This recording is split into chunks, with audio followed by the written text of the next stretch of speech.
Мадумаровдун иши боюнча депутаттык комиссиянын корутундусу эртең чыгат. Жогорку кеңештен бүтүн Кыргызстан фракциясынын лидери депутат Адахан Мадумаровду жоопко тартуу маселесине байланыштуу түзүлгөн депутаттык комиссия жабык жыйын өткөрүүдө.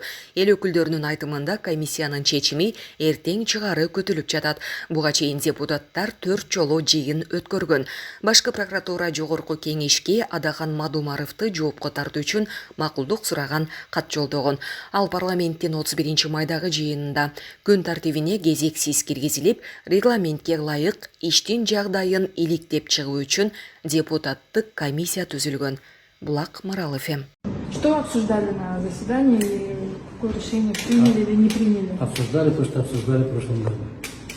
Я подожду. То, что обсуждали в прошлом году. Ага. Опять вот эта земля. Мне кажется, что моим коллегам достаточно земли. Какое у них настроение, какое решение, вы думаете, примут?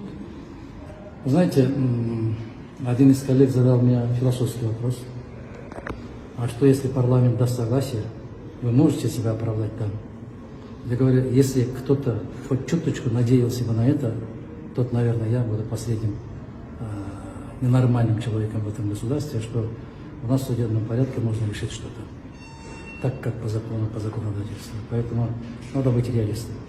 Вы ожидаете, что вас лишат мандата завтра? Я все могу ожидать, потому что политик, когда идет заниматься политической деятельностью, он должен быть готов ко всему. Особенно в такой стране, как Крымская республика. При такой судебной системе, при такой власти все можно ожидать. Так что... Как вы думаете, какое решение все-таки примут депутаты? На палате какое решение примут депутаты? Вы лучше меня знаете. Вы скажите. Каким путем принимается решение? Вот таким путем и будет приниматься. Посмотрим. Спасибо. Былтыркы эле каралган маселе, былтыркы эле берилген суроолор, былтыркы жогорку кеңеш жок мындай эмес экен деген суроосун кайра кайталап берип атат. Мен эсиңиздерде бар, бир жолу айттым эле.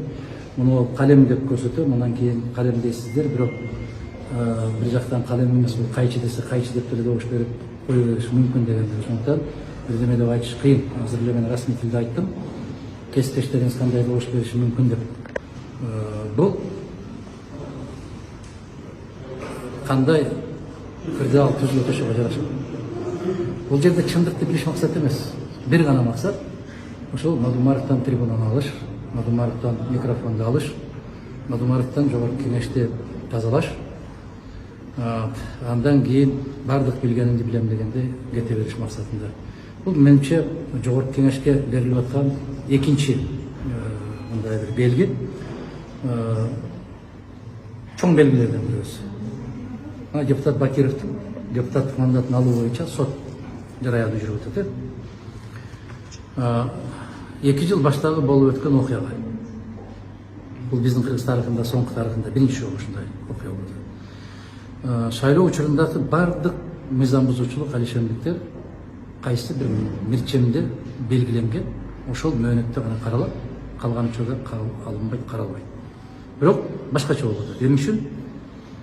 Себеп депутаттын тутунган позициясы жакпай калышы мүмкүн.